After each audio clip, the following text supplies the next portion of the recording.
Good afternoon, welcome back. As you can see, we are in the old bird loft. So I haven't done a video in a while, but I thought I'd do one today because we raced yesterday. It was our last old bird race. It was a comeback race. We decided to send because we had 2 yearlings that got hawked up and cut up in the first couple of weeks as we were training, and they couldn't go until yesterday's race. They were ready. They're well trained all through last week. They've been exercising well. So we sent 16. As you can see, we're in the hen section. We've got 18 easy clean perches there for the hens. It's well ventilated. That door there is open pretty much all the time, and we've got ventilation either side of the eaves. This is the cock section. So they liberated from this side and they trap from the cocks section there.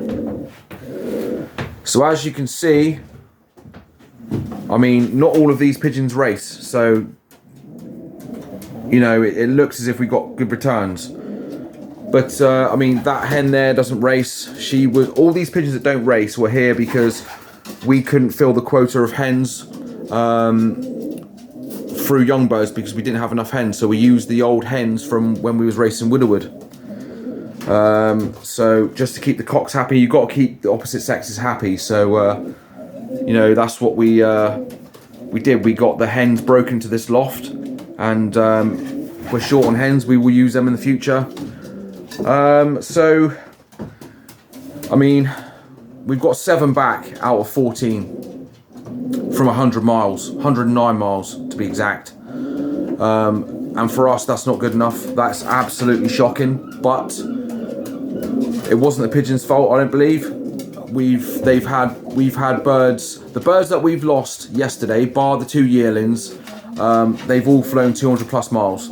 Every year, you know, 2, 3, 4-year-olds that have gone missing, and birds that have been on the combine sheet, and they've been experienced right up until 200 miles, over 200 miles, and they've, you know, I don't believe they'd have lost their way from a good race from 100 miles. No way. There were two liberations down here yesterday. One from Weybridge and one from Penzance. The NIPA were in Penzance. I'm not sure what organisation was in Weybridge, but Weybridge were liberated at 10 and we liberated at 11. They were making their way up. We were making our way down. I'm not sure what time the Irish were up, but personally, both me and my dad think that they clashed. We haven't had any reported, and normally, if you were to have pigeons that, you know, work back the next day, they're usually here by, well, some of them, sometimes they're here when you open up the loft. But it's 3:45 in the afternoon. We've not had a feather, so something went wrong. Whether they, you know, it could have been peregrines. I mean, the north coast is absolutely riddled with them, same with the south coast. The wind was blowing up towards the north coast yesterday, so that's always going to be a difficult race. If they're blowing up towards the north coast, they're going to be ripped apart by peregrines. It could have been that. It could have been the clashing, which we believe that did happen. But we'll never know. We'll never know. So you know, we had a dump. One other fancier in the club had 10 missing. A couple of them had good returns, but you know, it's hard to believe when you've got seasoned pigeons that they just don't turn up from 100 miles, 109 miles, and the gappage was awful. I mean, our first pigeon was a good 18. Well, to be exact, it was 18 minutes in front of the second pigeon, and then we had gaps, half an hour, 45 minutes, blah blah blah. Our last bird was at 5 o'clock. Which was that red cock over there. He'll be retiring this year because he's 5-year-old. Yeah, awful gappage. Normally, we've sent to Honiton dozens of times, and we've pretty much had 3/4 of the birds from within 45 minutes to an hour. Sometimes we've had them even quicker than that. I mean, the first 20 minutes, and we've had pretty much all of them. But yesterday it was ridiculous. I mean, they were liberated at 11 o'clock, and we expected them around about 1:45, hour and 3/4. We got a first bird at 18 minutes past 1. So for us, something weren't right. It was a strange race. So that's our racing done this year for the old birds. I think we've done well. Me and my dad believe we've both done well for our first year in roundabout, only racing the 4 races, picking and choosing our races, getting used to the system, adding our own bits and bobs to the system, the way we like to race our birds and the way we like to motivate. I think we've done pretty well. We both believe that we've done pretty well for our first year in roundabout. So I'll show you the result. I mean, this book here is just where we keep our pedigrees. I mean, we haven't got anything from Witty Python. That's just from the Excelsior, because we have bought from Excelsior in the past. We own the direct son and direct daughter of Rambo, and we've got some brass pennons, obviously. So this is the result from yesterday. We won the club, which was unexpected. We didn't think we'd win the club, but we did. And what's on the sheet counts. I mean, if it wasn't for that cock being 18 minutes out in front of our second pigeon, we would have been 18th club. So yeah, I mean, we're very pleased with that, but it's bittersweet because we've lost some pigeons. It's never nice to lose birds. I mean, it's being a pigeon fancier, you know as well as yourselves, it's not nice losing birds, and thinking about how they feel as well, obviously lost and hungry and thirsty. So it's bittersweet, but that's to round up the old bird season. 4 races, we've won 3 of them, so we're happy with that. We're hoping for a good high result in the combine, so we'll see about that. So what I'm going to do now is I'm going to do a little video of each pigeon that's actually scored for us and won for us this year. So bear with me, because I haven't got a tripod or anything, so I'm going to have to improvise on some sort of stand for the phone. Don't bugger.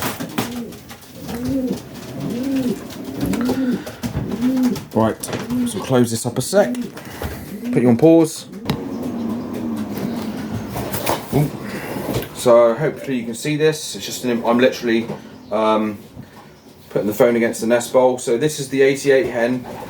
She won our first race. We got first and second club that week. The second club, the hen that we got second club, we lost the following week. They were cousins as well. So this hen's from our brass pennon line that we've had since pretty much we started. We crossed the brass pennons in with a direct beaver dam hen, which her parents were direct from Lois Jansen himself before he passed away. She's a lovely hen. Her father is from the Wolfgang Bolt lines, a cock, a mealy pied cock that we purchased off of John Angwin last year. He's in the stock loft now. He's his first year of breeding. He's produced a winner. So this is the hen. So she's brass penning Leo Hermans. I believe the Wolfgang Bolt cock we have on the dam side, she has a touch of Dirk Van and bulk in her. So she's a lovely hen in the hand. Great balance on her. Just sits in your hand nicely, nice wedge shape. That's how we like them. Not long cast at all. Hopefully you can see that. But she's a lovely hen. She got first club. I think she got 7th fed. And I'm sure it was 22nd combine out of 1,300 pigeons. So yeah, really pleased with her. She'll be raced next year. She'll be a good 2-year-old that we believe. None of these pigeons that we've kept back, we don't think have got, they've all got a bright future hopefully ahead of them as 2-year-olds. So that's the number 1 hen. So I'll put you on pause again.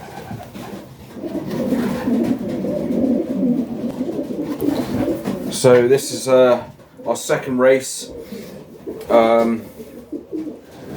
We won the club from Honiton with this cock. He's quite a small to medium-sized pigeon. Sits right in your hand. He's a Herman Kuster from the Tamblair Figo lines, and his father. It's a funny story about this cock because we was racing Woodwood at the time, and his mother is a blue hen, and his father was a blue white flight cock who was raced well for us. We lost him. He won us some cash prizes. Got first club, second club. We lost him, unfortunately. But two blue bars don't make a red or a mealy. So the only red pigeon or red base pigeon at the time in the loft was the red cock that is in there, the old Bushart cock. So we believe, I mean, that's the only thing we can pinprick it down to, is that he bunked the hen, and because the nestmate to this was a red checker as well. So two blues do not make a red and a red checker and a mealy. I don't think it's possible. And there's no reds in the sire's side or the dam side that were paired together. So we put him down as a Bushart cross, Corbett Bushart cross, Herman Kuster. Like I said, he's quite a small to medium pigeon. He's been very consistent over the races that we've had. He's been there or thereabouts, turning up within about 15 minutes of the first bird. Apart from yesterday, he was one of the last back, so something definitely went wrong when consistent pigeons don't turn up or turn up late. It's something not quite right about that. But yeah, I mean, I think he's got it in him to be a decent 2-year-old. My dad's not too keen on him, but I mean, you can't agree on everything. I mean, it's always nice to have winners that fit in your hand, and they're your type. And this cock isn't our type at all. It's definitely not my type or my father's. But he's done alright in the basket for us. So that's another yearling for next year, with exciting prospects, hopefully. So I'll put you on pause again.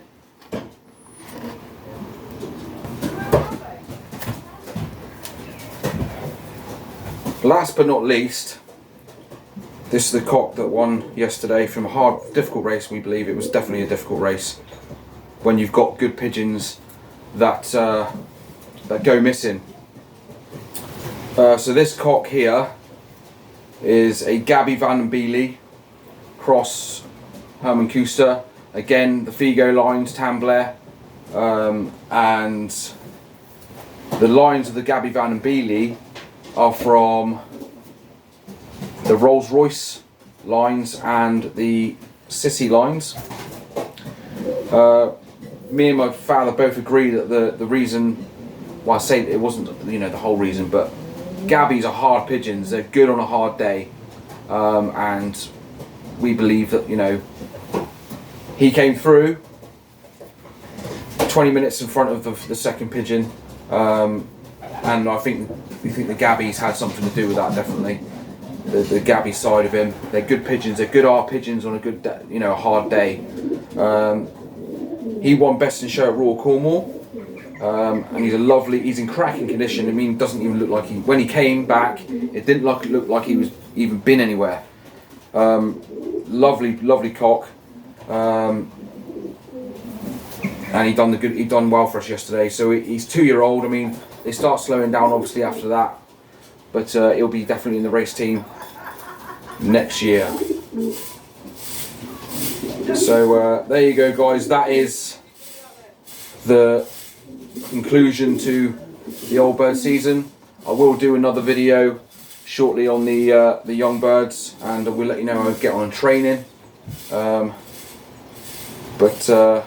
Yeah, well, I mean, we're really happy with yesterday's result, but it's a bittersweet one because we've lost some good pigeons. So take care of yourselves, guys, and most of all, enjoy your birds. Cheers.